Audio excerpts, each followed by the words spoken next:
About 4,000 megawatts of electricity supply for over 150 million people will certainly leave a larger population in darkness.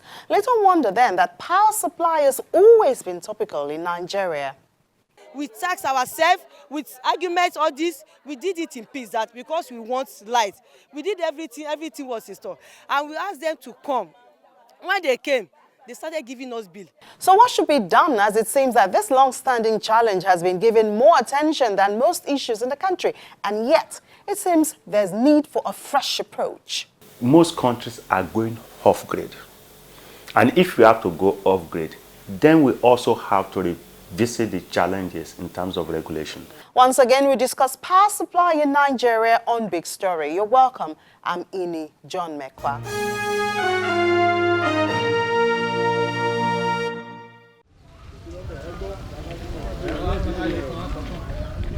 This is the typical look of a developing area in Nigeria. The common characteristic of places like this is that individuals approach families who own huge plots of land. They purchase a plot or two and over time erect a building, mostly residential. Lack of infrastructure is almost always a challenge in settings like this. Here in Okejebu Council Development Area in Ikorodu area of Lagos, residents say that power has been a challenge for a long time. After interaction with representatives of the Power Holding Company of Nigeria, they were permitted to get connected to a community which is closest to them. But this is not the ideal. We have an area there, that's in GRA 3 there, that we got light from, which involved like 20 span to get the light to our area here. But since all these days, the light we are having is very low, and they are giving us what? Outrageous bill. In our house here, if you look at the community here now, you see there that majority of the houses here, we have 1 room, 2 rooms, and the bill they are giving us is a crazy bill. Like sometimes they give us 10,000, like this present month now, which is December now, we are given 10,500 as a bill for only two rooms. If you see our men, when we are doing this light, our men used to go to the bush to go and carry poles by themselves.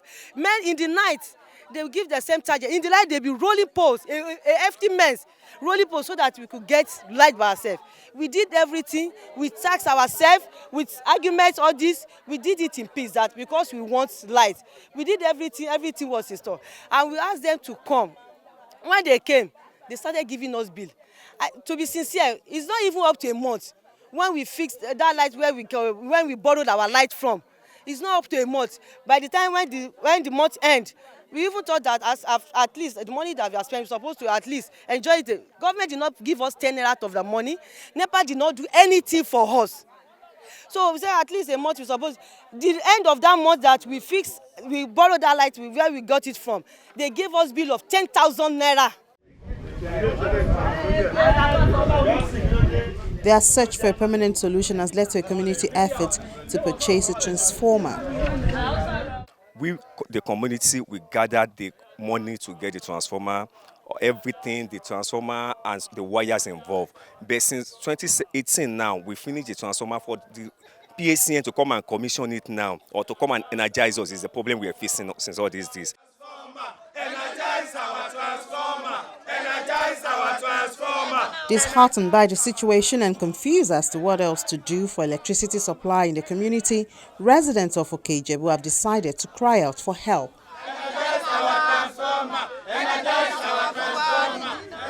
Their frustration is even more with the consequences of the electricity situation, which they have to live with every day. We don't have street lights, and all these hoodlums take it as an advantage. So they use it because the light, the road light is not there for us. So I know at the end of the day, we experience insecurity in our community. The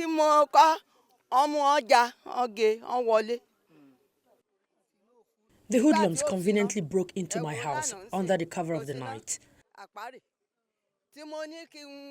Last night I sustained this injury as I was groping through the house. I would have died if not for my grandchild who came to my rescue. I even have scars at my back.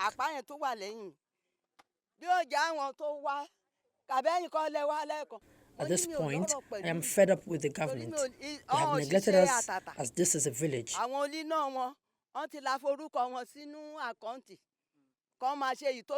but we are part of Lagos State. The Nigerian Electricity Regulatory Commission (NERC) is empowered by the Electric Power Sector Reform Act 2005 to ensure an efficiently managed electricity supply industry that meets the yearnings of Nigerians for stable, adequate and safe electricity supply. The Act mandates the Commission to ensure that electricity operators recover costs on prudent investment and provide quality service to customers. To ensure quality service delivery, it is pertinent that electricity consumers know their rights, which is as follows. All new electricity connections must be done strictly based on metering before connection. Customers have a right to electricity supply in a safe and reliable manner. All customers have a right to properly installed and functioning meter. All customers have a right to be properly informed and educated on the electricity service. It is the customer's right to be notified in writing ahead of disconnection of electricity service by the DISCO serving the customer in line with NUEE's guidelines. Part of Nigerian factor is that ugly and embarrassing situation whereby our customers sometimes will have to buy their own pole, fix their own transformers, buy their own cable, even beg for them to be energized. That is not normal. But it's because we are not in a normal situation. Because if a DISCO, as I've seen an instance where a DISCO MD showed me 297 requests for transformers, and the money in their account can only do 38, which means that at that point in time, he will only do 38, the rest will have to wait, we will do it. That is still going back to the issue of pricing. If we are struggling to pay staff salary, we are struggling to pay embed bill, MO bill, how can we even have money to go and buy new transformer? Where these customers are entitled to be well served. So if you ask me, are we serving them well enough? I will say no, we are not. If you are not saying, are the DISCO the problem of the sector? I will say no. The problem with the power sector involves three parties. There are three parties who are problem to the power sector. Number one, the government of Nigeria. Federal, state, and local government. Why am I saying that? Agencies of government, ministry, department, and agencies, MDAs, are owing billions of naira in debt. They are not paying. When they don't pay their bill, how do we get money to service our customers? That's one party. Number two party, the operators, the value chain, generation, transmission, and with the distributors, especially we, the DISCOs, we're a problem. We are very inefficient. In most cases, we don't treat customers well. A lot of our staff, we try to train them a lot. We do a lot of things. The one we inherited, the one we hired, you see a lot of them, even taking money from customers and all sorts of things. We are also a problem. Number three problem is you and I, the Nigerian populace, the customers, the people that moan all the time are the same people that give my staff bribe. With the challenge of ridding dishonest dealings between customers and personnel of PHCN included in the list of unsatisfactory billing system, insufficient supply, among other issues, the Nigerian Electricity Regulatory Commission recently reminded Nigerians that as directed by the law, a minor adjustment is due on the tariff and should take place from April 2020. Although the review could be either increase or reduction, reactions following this announcement has not been positive. We cannot technically and legally increase tariff except we've done a few things.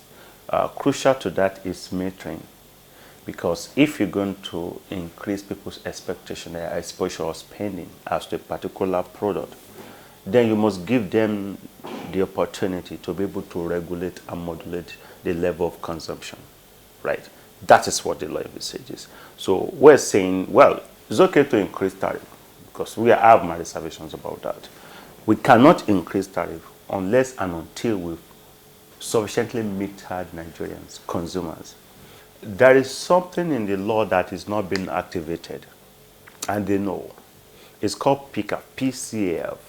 Power Consumer Assistance Fund. What the law envisages was that in as much as the law outlaws subsidy in the power sector, the law provides that there must be a pool of resources deployed for underprivileged Nigerians to cushion the effect of increase in electricity tariffs so that poor people are not put in darkness. That fund is not there. Nothing is done about it.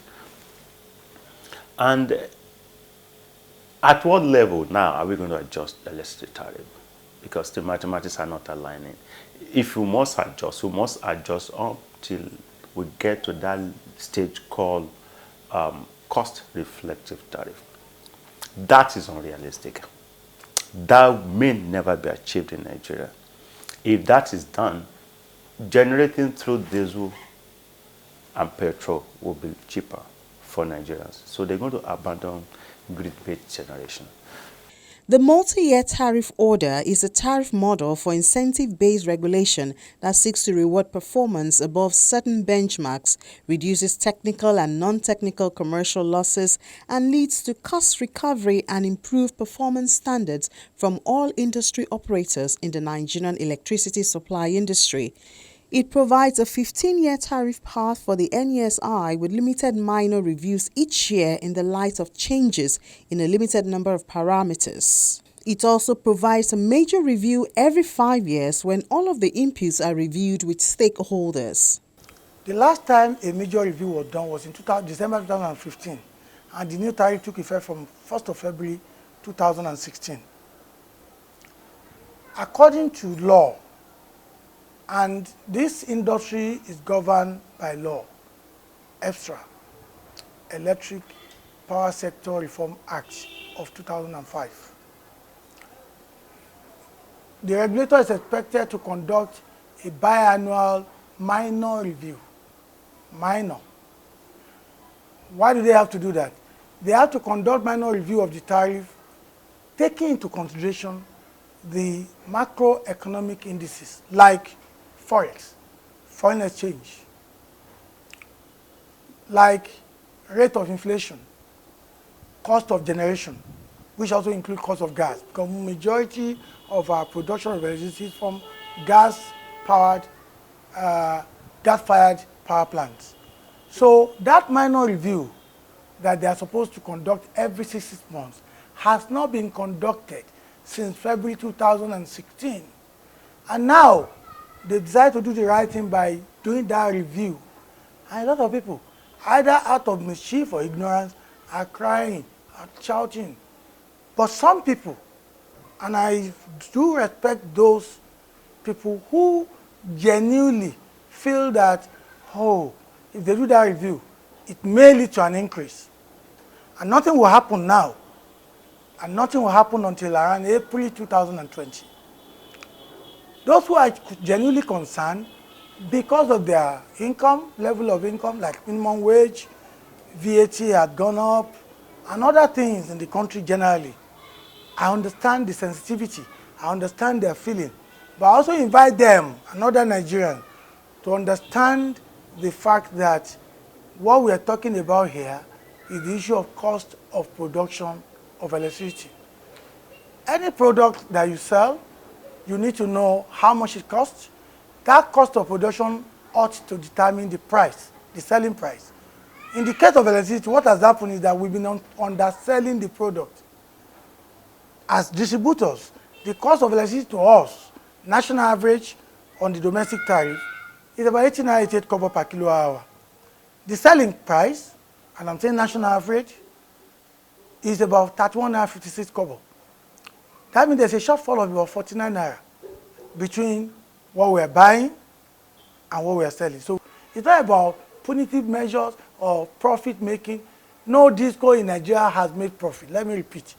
Since 2013, November 1, when the privatization was done, no disco has made any profit. The president of the National Union of Electricity Employees, Mr. Joe Ajero, totally disagrees that the discos are not making profit or that they are losers in the chain. You are not making profit and you are not providing services. Then you still want to make more profit and then leave service, a provision of service down there. My own argument is that they must go hand in hand.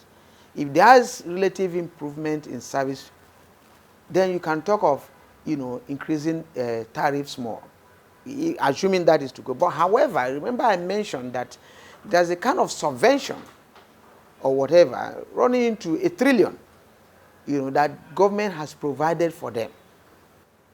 Now, that is one. Two, remember that government still controls 40% of the so-called investment between that time and now. It's like you bought, you invested in a property that should be 100%, and then government controls 40%, and they handed over 100% to you. Now, if they tell us that they are declaring profit of 40% to the federal government, then you know that they are totally at a loss. And I'm saying this without mincing words. So if you bought a 60% and you are giving 100%, I think that's enough incentive. They are not being open to us. But part of the reason why, if you are talking of cost-reflective tariff, in an underdeveloping economy, I'm not saying developing economy, underdeveloping economy, because where we were 4 years ago, we've regressed. And then you are moving high. You are still talking of cost-reflective tariff, where the source of generation is gas. Now, check the price of gas alone. That one is a problem of itself. Why am I saying this? If you have a mix, a generation mix, where you have gas, you have solar, you have hydro, you have coal, it will make more sense. But where we are dependent on gas alone, and the cost of gas and the ease of doing business, and government is giving you subvention, now you can't be talking of profit. At what margin? So I think what they were supposed to even profit is part of the 40% that government is still tolerating. Now, what they were giving them as, subvention, is more than enough. I think they have to move with the pace of development in the sector. And they came into the sector that, they were going to drive in a foreign direct investment. They have technical competence. They have managerial ability. None of this is available. Now, if it is not available, they will be charging tariff on the existing 4,000 megawatts. They will be increasing on it. So if they continue to increase on it, it makes more money to politically to do political jobbery. Meet the people in NAC. Of course, I don't know them. I don't know who appointed them. I meet people in government, increase tariff by 8 naira. I want you to get this. The next 4 years, we'll lobby again. Increase tariff by 10 naira instead of generating electricity that will give you more money.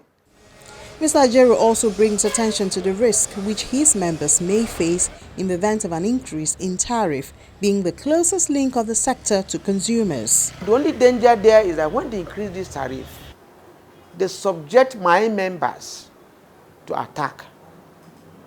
The level of attack by electricity workers, attack on them, has been very high. Now, somebody will sit at NAC and say he's introducing 10 naira increase.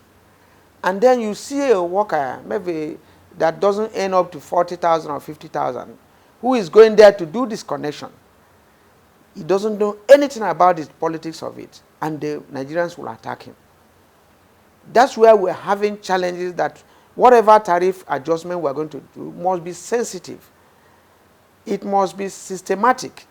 If there is any improvement, in the supply chain, and then you adjust it, it will be gradual. The generation companies in the sector have a total installed capacity of a little over 5,000 megawatts. This then calls attention to the need for infrastructural development all through the chain of the sector.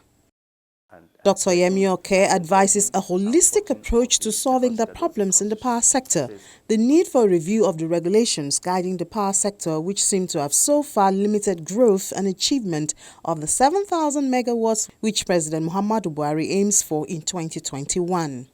We can't have a federated grid, a centralized grid in the 21st century, going through Osogbo, every power generator going through Osogbo. That's problematic, that's counterproductive. And most countries are going off-grid. And if we have to go off-grid, then we also have to revisit the challenges in terms of regulation. Because clearly, I'm never going to be tired of saying this, the power sector is not an item on the exclusive legislative list. So it is for federal and state government by virtue of item 12 and 13, item 13 and 14 of the second schedule of the Constitution. It says power could be regulated by the Federal Government National Assembly, a law passed by the National Assembly, if it's on-grid. Then the 14 provides for off-grid, regulated by states. So when we're talking of the fact that the world, Nigeria should embrace off-grid generation, we're saying the state government should step in effectively. And there was even one analogy I gave. Imagine, we've never been able to move beyond 3,500, 3,700 or thereabout megawatts as a country for the last decade. That's threatening.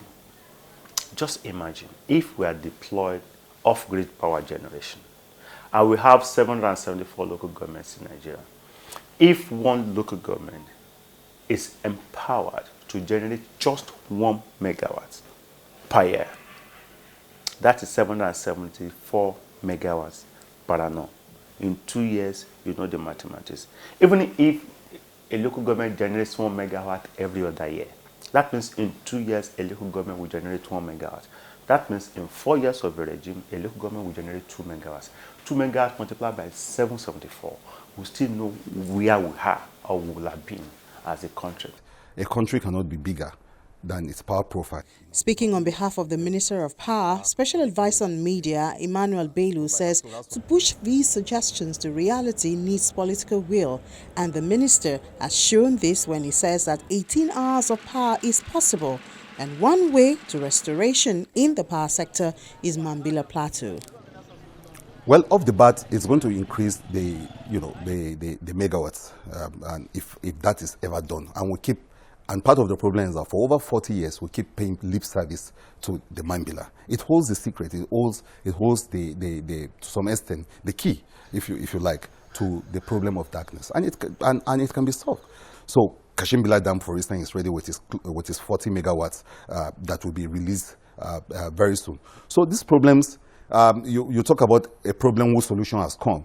I think the good news for us as Nigerians is that the problem has gotten to a point where solutions are beginning to come now. So those are the potential. By the time Mambila is up, apart from the tourism potentials of that place, the Mambila Plateau itself, it is this particular thing that it holds the key to the light of this country because of the tremendous number of wattage it can add to what the profile that you already have now. And if that happens, we're talking of close to 70,000 megawatts, and that is huge. The REA is really looking at all of that and really looking at how to tap into all the energy forms, solar, wind, and renewable energies, like the experts will call them. So yes, there are efforts to tap into those, alternative source of energy, and we should, because it is there in its abundance.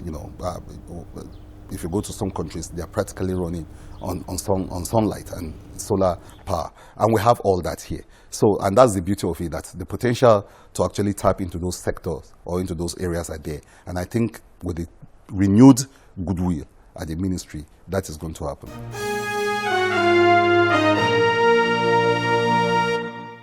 Following the general outcry of Nigerians on the proposed hike, the House of Representatives has asked that the Nigerian Electricity Regulatory Commission halt any adjustment of the tariff, even though NERC has promised wide consultation as required by the law. Experts have also asked for a lasting solution, which will involve discarding the law which compels the use of national grid and allows state governments to generate and distribute power off-grid, as well as embracing alternative sources of power such as solar and wind. So what do you think? Are Nigerians ready for solar or wind? Talk to us at NUEE John Mekwa, and also a big story on channelstv.com. That's it for this episode. Thank you for watching. I'm NUEE John Mekwa.